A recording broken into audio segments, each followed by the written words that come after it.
Hello guys, good morning. তো তোমরা সবাই কেমন আছো? আশা করি ভালো আছো, সুস্থ আছো।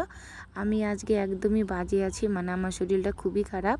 হঠাৎ করে গালে খুব ব্যথা হচ্ছে, যার জন্য কিন্তু সেরকমভাবে ভিডিও করতে পারছি না আজকে। তো তারপরেও কিন্তু আমি শুধু চলে আসি রসুন খেতে। তো চলো আমি তোমাদেরকে দেখাচ্ছি কিভাবে আমি রসুন ক্ষেত পরিষ্কার করি। আর এই যে দেখতে পাচ্ছ কি সুন্দর ঘাস হয়েছে, এই ঘাসগুলো তুলে নিয়ে গেলে আমার সখীও খেতে পারবে, আর আমার একটু ঘাস কাটাও হয়ে যাবে, আর এখানে রসুন ক্ষেতটাও পরিষ্কার হয়ে যাবে। তো আসো সবাই একসঙ্গে দেখি। হাই গাইস, তো দেখো আমি কিন্তু চলে আসি রসুন খেতে, দেখে বুঝতেই পারছো। তো এই ক্ষেতে কিন্তু প্রচুর পরিমাণে দেখো ঘাস হয়েছে এই সাইডটা দিয়ে। তো ঘাসগুলো আমি তুলে দিতে চলে আসি। আর আমাদের রসুন ক্ষেতের চারপাশে আছে ভুট্টা ক্ষেত, আর আমাদের বাড়ির পাশেই হচ্ছে আমাদের ছোট্ট একটুখানি রসুন ক্ষেত। তো চলো আমি এগুলো পরিষ্কার করে নিই। তো তোমরা সবাই আমার ভিডিওটি দেখো। আর জানি না কতদিন লাগবে, সেই ছোটোতে বুনে গিয়েছিলাম, আর এখন দেখো গাছগুলো কি বড় বড় হয়েছে দেখতে। তো এগুলোর নিচে কিন্তু রসুন হচ্ছে ছোট ছোট। তো আর কিছুদিন পরে আরও বড় হবে রসুনগুলো, তখন তো আমি ভিডিওতে আবার দেখাবো কেমন রসুন হলো।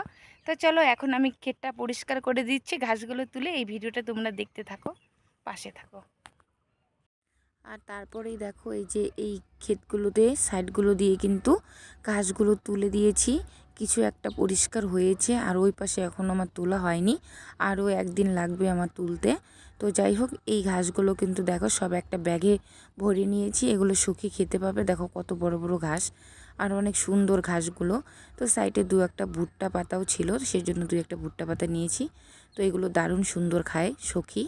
আর সব কাজ করে নিয়ে চান করে নিয়েছি, এখন চলে এসেছি ঘরে। আর এসে আমার বড়দির একটা ভেজাল, ওর পায়ের নখ ভেঙে গেছে, নখটা কেটে দিতে হবে। তো ওটাই কেটে দিচ্ছিলাম। আর ওই যে দেখো একটার পর একটা পা দিয়েই যাচ্ছে আমার উপরে, এটা না এটা করে দাও, ওটা করে দাও। এমনিতেই আমার শরীরটা প্রচুর খারাপ, কদিন থেকেই জ্বর আর গলা ব্যথার জন্য সেরকমভাবে কথা বলতে পারছি না, তো কিছুই সেরকম করতে পারছি না। তারপরও আজকে ছোট্ট একটা ভিডিও নিয়ে চলে আসলাম তোমাদের সামনে। সবাই ভালো থেকো, সুস্থ থেকো।